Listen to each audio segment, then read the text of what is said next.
Once upon a midnight dreary, while I pondered, we can weary over many a quaint and dreary volumes of forgotten lore. While I nodded, nearly napping, suddenly there came a tapping as of someone gently rapping at my chamber door. 'Tis some fussy tone, I muttered, tapping at my chamber door.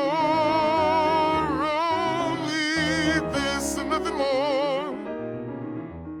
Ah, distinctly I remember it was in the bleak December, and each separate dying ember wrought its ghost upon the floor. Eagerly I wished the morrow, vainly I had sought to borrow from my books a cease of sorrow. Sorrow for the lost Lenore, for the rare and radiant maiden in the angel's name, Lenore, nameless here forevermore.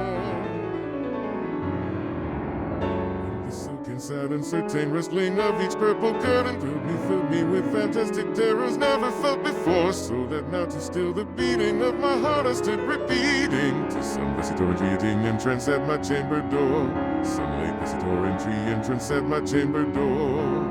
This it is and nothing more.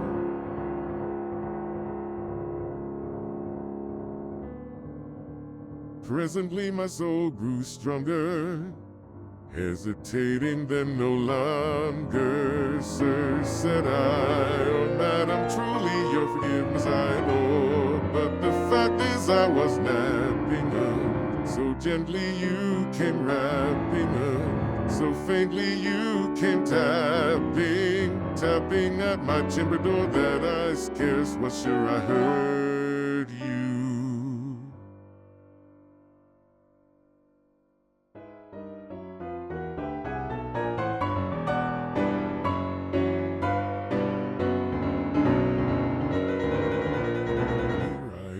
Wide the door, darkness thereof, nothing more. Deep into the darkness, peering long, I stood there wondering, fearing, doubting, dreaming dreams no more to ever dare to dream before. But the silence wasn't broken and the stillness gave no token, and the only word there spoken was the whispered word Lenore. This I whispered and then echo murmured back the word Lenore.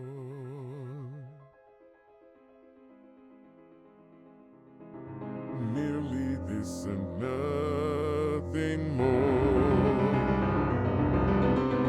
Back into the chamber turning, all my soul within me burning. Soon again I heard a tapping, somewhat louder than before. Surely said I, surely that is something at my window lattice. Let me see then, what threat isn't this mystery explore. Let my heart be still a moment and this mystery explore. 'Tis the wind and nothing more. Open here I found the shutter, when with many flirt and flutter in their step the stately raven of the saintly days of yore. Not the least obeisance made he, not the least of mistake he, but with mien of lord or lady perched above my chamber door, perched upon a bust of Pallas just above my chamber door. Perched and sad and nothing more. Then this ebony bird beguiling my fancy into smiling. By the graven still decorum of the countenance they wore, though thy crest be shorn and shaven, thou I said I sure no craven, guessly grim and ancient raven, wandering from the nightly shore. Tell me what thy lordly name is on the night's blue tony shore. Quoth the raven, nevermore. Much I marvel this ungainly fowl to hear discourse so blandly, though it's in so little meaning, little relevancy bore. For we cannot help agreeing that no living human being ever yet was blessed with seeing bird above his chamber door, bird or beast upon the sculptured bust above his chamber door. with such a name must nevermore.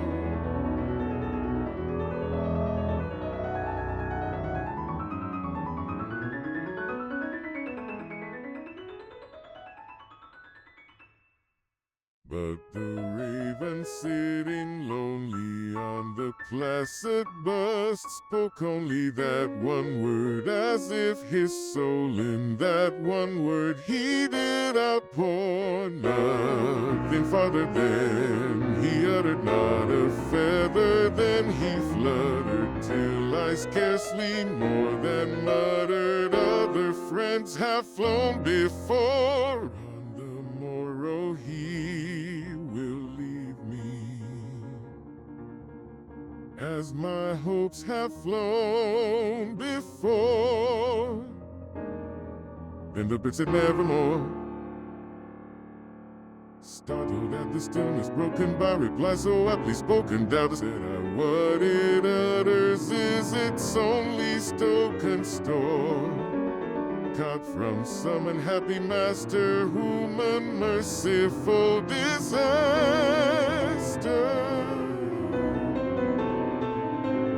followed fast and followed faster, till his sons one burden bore, till the dirges of his hope that melancholy burden bore, of never, nevermore. But the raven still beguiling all my fancy into smiling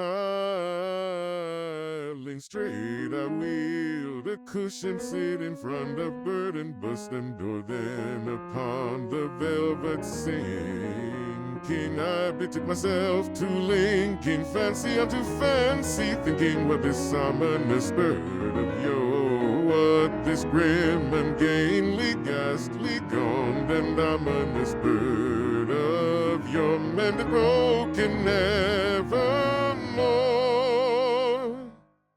This I sat engaged in guessing, but no syllable expressing to the fowl, whose fiery eyes now burned into my bosom's core.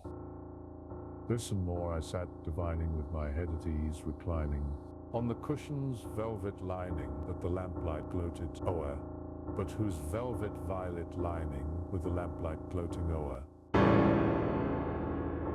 She shall press on nevermore.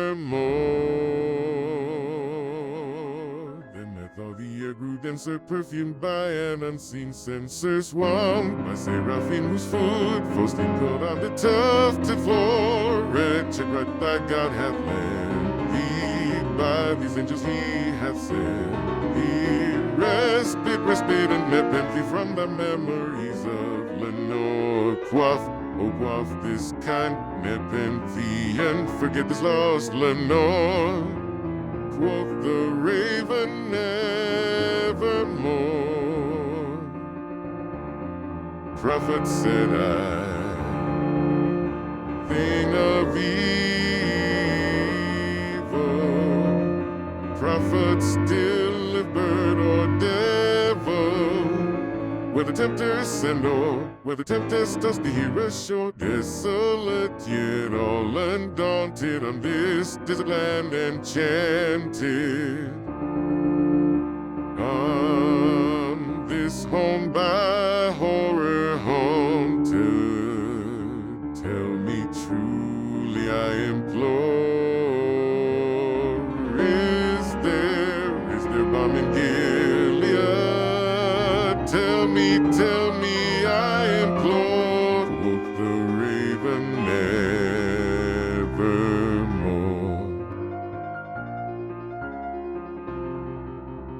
Prophet, said I, thing of evil, prophet still, if bird or devil, by that heaven that bends above us, by that God we both adore, tell this soul with sorrow laden, if within the distant Eden it shall clasp a sainted maiden, whom the angels name Lenore.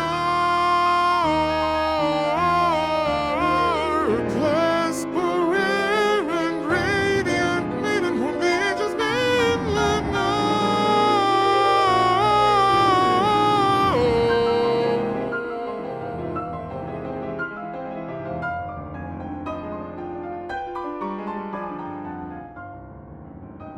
the raven nevermore.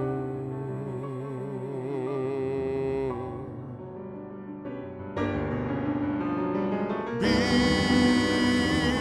that word our sign of parting, bird or fiend I shrieked up starting, get thee back into the tempest and the night's Plutonian shore.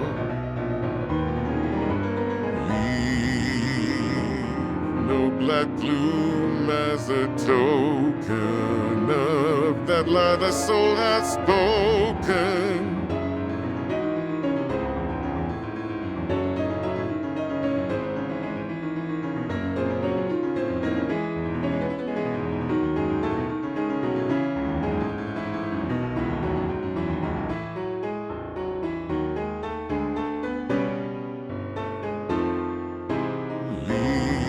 My loneliness unbroken, quit the bust above my door. Take the beat from out my heart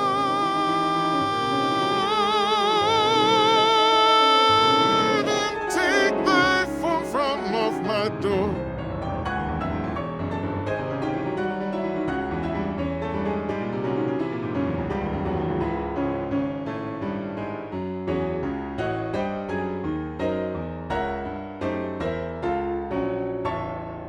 Quoth the raven nevermore.